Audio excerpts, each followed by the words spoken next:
Hey guys, it's Flower123 here. Why my camera is backwards is because we're going on a big ship. See? We got William A. Irvin. Weird name. So, we're going now. I thought we were going in there. Oh, Go. that first one we saw. Oh, we have to go to the second staircase? Oh. Okay. I'll meet you guys there.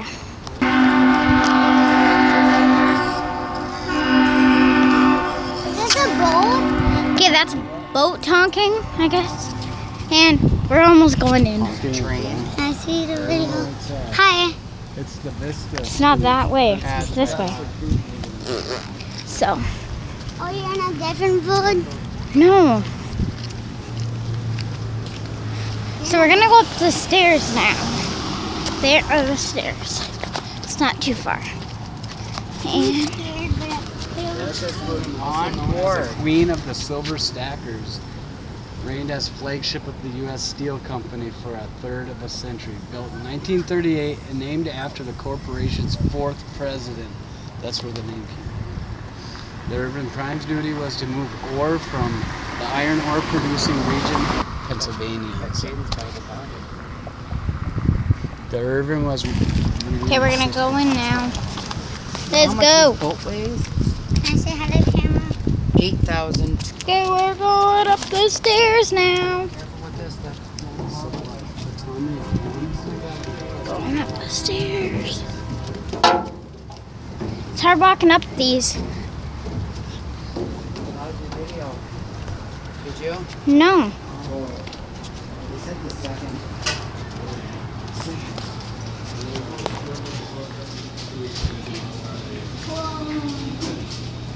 There's these really cute hats here. I love them. You think Jaden could come with me? Is it $80 a person or $80? It just said $80 per hour. I don't think it's possible. That was the boat size. Just letting you know, we're gonna go on the boat now. We're on the boat, but this is the gift shop and stuff. So, well, I'll meet you on the real one.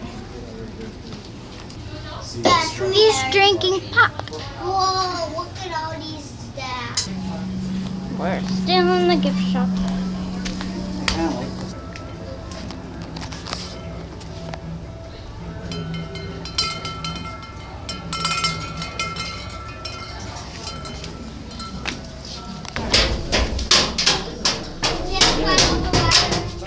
So you can see. Is this a ladder? Oh, This is a ladder. Are we really? No, it's a different ladder. It's very bright out. It's fun up here. Pretty cool, huh? Yeah, have a seat. Get cozy. Any of these sides you want to sit on. We're going to take up both these hatches today. Again, this is a sold out tour. You don't have to worry about the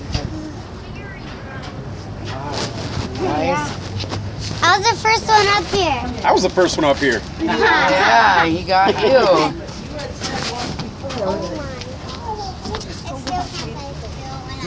I'll let you have that one. I'll let you have it. I'm up here all the time anyway. Let's talk about the ship's history, so we all know what the ship did and why. And then we'll also cover some of the things that we're looking at here on deck, so we know what we're looking at and why. But as far as the Irvin goes, this ship was built in between 1937 and 1938, so this is an older ship. Sailed for 40 years, and they took it out of service back in 78 because the ship was becoming too small. Being outdone by the larger ships that were hitting the lakes. This one's only 610 feet long, by the way. Those newer, bigger ships are over 1,000 feet long. And that's still not much in size comparison. It's not until we start talking about how much these ships would carry that you then realize how tiny this one really is. But the ship's primary purpose in life was to carry cargo such as iron ore, taconite pellets, limestone, and coal throughout the lakes. It could carry up to 14,088 tons of it. 14,088 tons.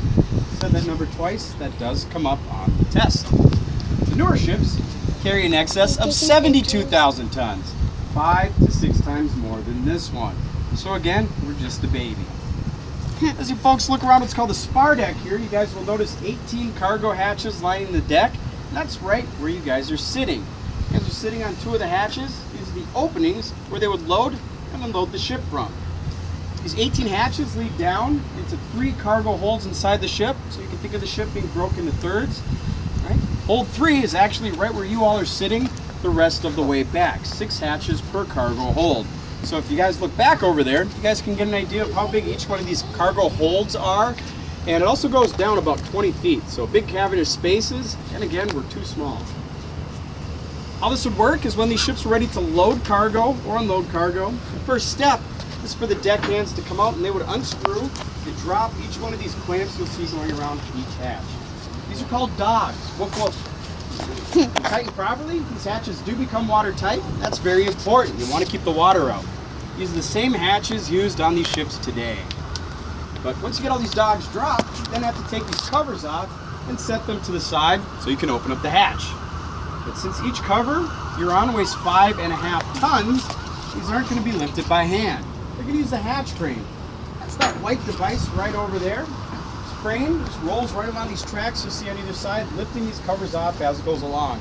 There's one guy that stands on the yellow platform on the right, you can't see it from here, that folds down and just controls the crane from there. The whole process takes about an hour to an hour and a half to get this whole ship ready to load or unload its cargo by getting all these hatch covers off. Back up here to the head of the lakes and does that whole process over again, continuously, non-stop. So these ships get worked pretty hard even today. As far as crew goes, the ship had 32 crew members. Only have 18 to 22 crew members, less than this one. That's because ships now are more high-tech and automated. It doesn't require as many people to run a vessel this size.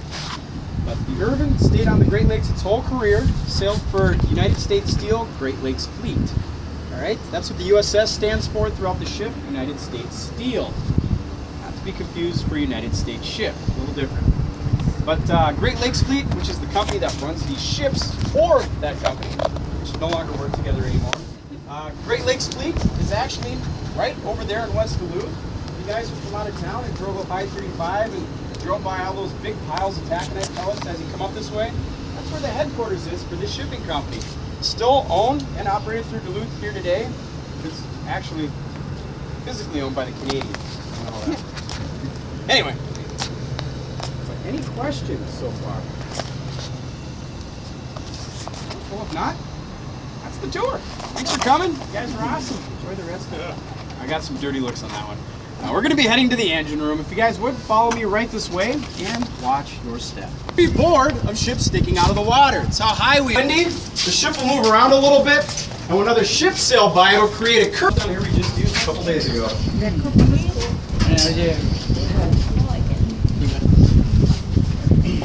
How many ships does that company have? Back at the height of its career, when this ship was sailing, they had over 100 ships in the fleet. Now there's only 7. Or 9. 7 or 9. Is it bigger and stuff, or same? Yes. Economy, foreign trade, size of the ships, yeah, it all varies. And that's actually what did away with a lot of the smaller ships like this one is. Those big 1,000-footers, they thought that was the solution to all the problems. Because the goal is to move as much cargo as you can, as long as you can. And yeah, they found out that most of the ports that required cargo trade, those 1,000-footers were too big to fit into. So they had to start rebuilding smaller ships again. And yeah, useless facts that I like to put out besides this. Number 1! No such thing as stairs are aboard a ship. They're called ladders. By this point of the tour, I'm sure you can all imagine why. Pretty steep. There's just not enough room on board ship for an actual staircase. And way back in the day on the old sailing ships, they used to be just vertical ladders. Over time, though, they started to put a little bit of an angle on them, and they're built differently than stairs. Yeah, that's why they're called ladders. It's kind of the history behind it. Ladders that created propulsion for the air out the ship. It's pretty hot in here.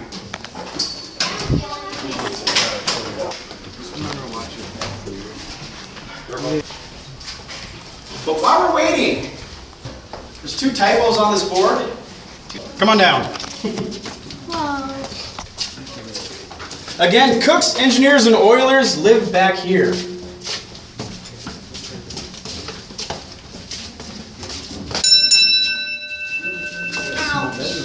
Come on in.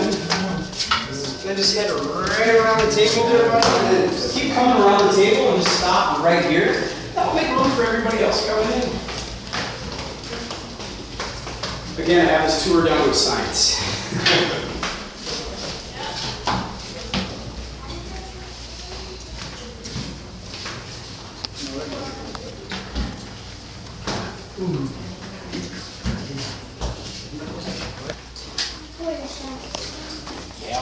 Remember that? Can't say kitchen.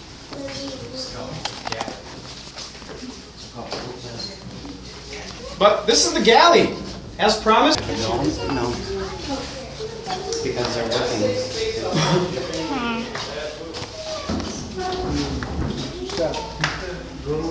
Frequently asked question we get here besides.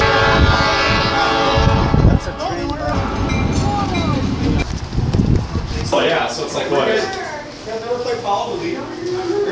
Okay, so this kitchen is what? This what? This must be. I really wish, like on the tour route, like even just for a day, like get a mod to bring on board 3 additional cook staff and wait staff. Sit anywhere you want. Yesterday, wait till you Oh my gosh, that'd be his favorite job. That'd be awesome. What, being a tour guide? I know, it's fun, it's cool. Fancy. Wait, you guys can go right, left does not matter.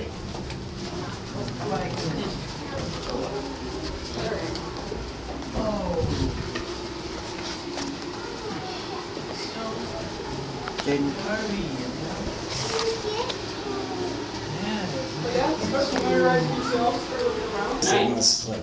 Also equipped with their own heads.